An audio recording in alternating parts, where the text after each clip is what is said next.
Para.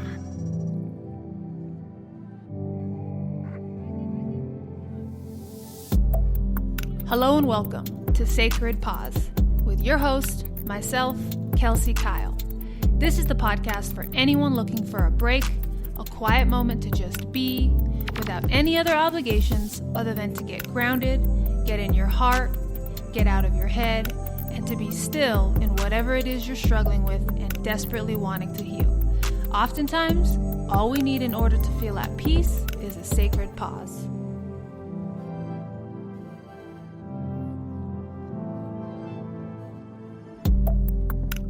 Are you constantly judging yourself? Do you know that when you judge yourself, you are physically weakening your body and mind in real time? If you're ready to finally get rid of this internal judge, this is the episode for you.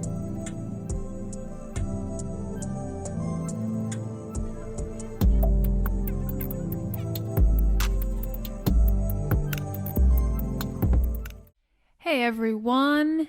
Thank you so much for dropping in with me today. I appreciate and love you more than you know. So today we're going to talk about judgment. I've never been the person to have themed months or monthly intentions or anything like that at all.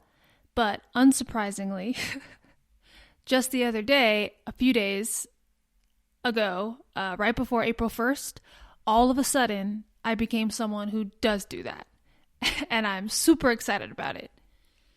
And if you haven't listened to that episode, my last episode yet, called Change Your Goals, Change Your Life, I highly recommend you go back and do that. I talk all about just how important goals are, and if you are someone who makes goals often for yourself, but they never seem to stick or get you anywhere, it's most likely because your goals aren't intentional enough. And I walk you through exactly how to make your goals perfect for you and for your life. So today is April 9th, 2021, and all of March up until right now, I've really never been this type of person, again, like I said, but judgment is really what got me there. So all of March, and again, up until now, I've really been up against, face to face with judgment. Judgments I have on myself, judgments I have on others, judgments I have on objects in the world or ideas in the world, anything going on in the world that I think is bad or wrong. Judgments about literally anything and everything. And what I'm realizing more than ever is that I am a very judgmental person. I'm just constantly judging, sometimes way more than others. And I believe we all are. If you really pay attention to your thoughts and feelings you have towards people or things you encounter throughout your day, I'm betting that you are a bit more judgmental than you ever thought. And that's totally okay. I think that's actually normal. I believe we are all just straight up judges until we do something about it, until we intentionally turn all of our judgments into compassion and understanding, until we become aware enough to judge less and love more. It's just a shift in energy, a shift in perspective. And it's beautiful once you begin to catch it. Once you begin to catch yourself judging, and that gives you the ability to transmute it to something more powerful, something more inspiring, and something that will actually do good and will actually feel good for you and whoever you're judging. Because I don't know about you, but when I catch myself judging and really feel into it, it does not feel good at all. And that's actually super interesting because I think it actually felt good when I used to do it. It felt good to judge others. And I think that's why most people are doing it now, because judging could make you feel better than, or more important. It makes some people feel more powerful when they can belittle people. So really take note next time you find yourself judging someone or something, and don't judge yourself for it. Instead, just really observe it as if it's not you doing the judging, because it actually isn't you judging. It's not your true soul self.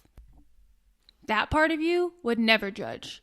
That part of you only loves and accepts. That's it. The part of you that judges is the part of you that is suffering, the part of you that needs healing.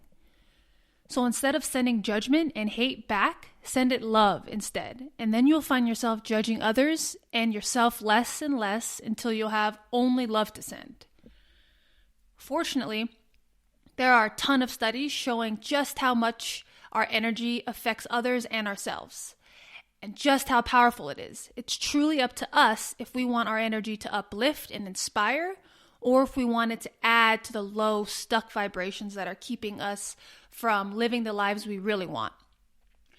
One reputable scientific study to help us better understand the power of energy is a study done by Dr. Emoto, also known as the Water Doctor.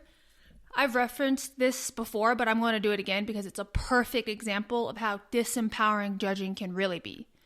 So Dr. Emoto first proved that thoughts and words have energy. He showed the impact our emotions can have on water. He took water and put it into 2 separate jars. He labeled one, "You're disgusting and I hate you," and labeled the other, "I love you, you're beautiful." Then he took a drop of water from each jar, froze them, and then examined them both with a microscope. What he found is that the water with the negative label, saying "you're disgusting, I hate you," is all fragmented and messy looking. And the other one that was positive, that was labeled "I love you, you're beautiful," looked super pretty and super clear like a crystal snowflake. So if our thoughts, our words can affect and disrupt water this much, and humans are 70 to 80% water, can you imagine the impact of judging someone even if you aren't actually saying your judgments out loud? Another really cool exercise that was done showing how much energy affects us, I heard it on a podcast with this guy, Tim Coleman. He's in the holistic health space. So he was in a class with about 40 people, and the instructor asked for a volunteer. Then he asked the volunteer to wait outside of the room, and then the instructor told everybody in the class that when, let's call him Joe, when Joe comes back in, I'll have him face me, and I'll have my back to you. And when I hold up one finger, think very negative thoughts about him. Think, "Joe, I hate you, you're stupid, you're disgusting." And when I hold up 2 fingers, send him so much love. "I love you, Joe, you're so awesome, so smart." So Joe comes back in the room, and the instructor does some basic muscle testing on him, making sure all his limbs and muscles are working properly. Then the instructor holds up 1 finger, and he asks Joe to hold up his arm with full strength. And the instructor goes to push Joe's arm down and easily is able to push it down, even though Joe had his full strength. And it wasn't hard at all. And Joe's arm just goes limp. And Joe's like, "What the heck is going on?" And then the instructor puts 2 fingers out to the audience, and they do the same exercise. And Joe holds his arm out, and the instructor pushes it down, and this time Joe's arm stays strong and sturdy. This is the effect our thoughts have on others.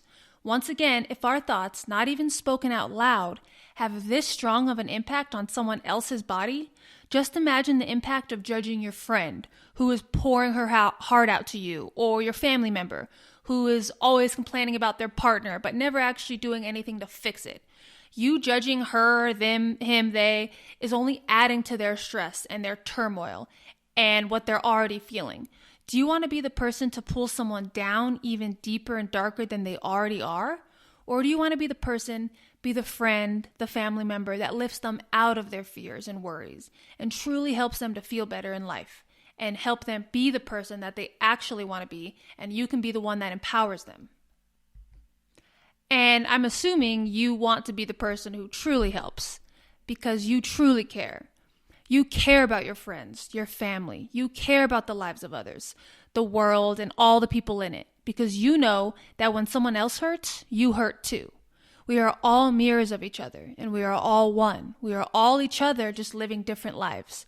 When you help someone, you're helping yourself. When you judge someone, you're judging yourself.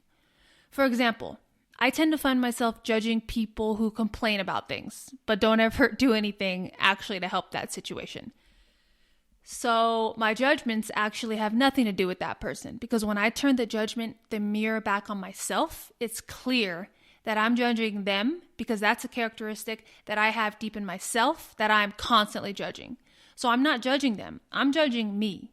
Oftentimes, it's just easier to just judge externally, judge others and pretend I'm all perfect, basically to avoid the inevitable, which is working on this part of me. It's just waiting for me to work on it.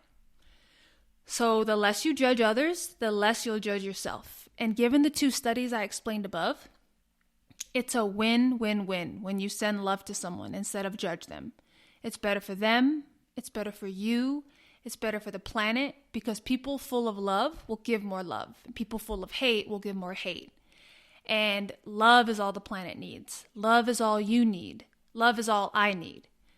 So when we're broadcasting hate or judgment, anything that's not love or compassion, in whatever way, even in our minds, we are physically weakening our bodies, not to mention all the negative effects that must be happening internally as well in order to make our muscles not as strong. Because as exemplified above in the classroom experiment, if our physical strength is compromised when we are being sent judgment and hate, I would imagine that inside our chemistry is changing and being negatively affected just as much and producing more acid in our bodies, which will then create a plethora of other internal issues. So next time you're judging someone about whatever, think twice and maybe choose to send some love and compassion instead. Because now we know if sending out hate and negativity to others has such an impact on that person, that's definitely not benefiting us either. Because what we are putting out, we get. And if our thoughts are this impactful on others, can you imagine what it does to our minds and our bodies when we judge ourselves? We all can be more gentle and more loving, and it truly starts with ourselves. Thank you so much for listening to this episode. I appreciate and love you so much. If you haven't already subscribed, please go ahead and do that now and push that subscribe button. That way you'll never miss an episode. If you're enjoying Sacred Pause, please leave me a rating and review. I would absolutely love to hear from you, and it helps me out so much. If you think this episode could help a friend or family member even a little bit, please share this with them. I truly need all the help I can get, spreading my message of self-love, trust, and healing. And if you're interested in doing a Sacred Pause one-on-one with me, email me at kelseywkeil@gmail.com with the subject line saying Sacred Pause one-on-one. And lastly, if you want more of my content before my next episode, make sure to follow me on Instagram at Kelsey W. Keil for daily love and inspiration. Love and appreciate you all so much, and I'll talk to you next week.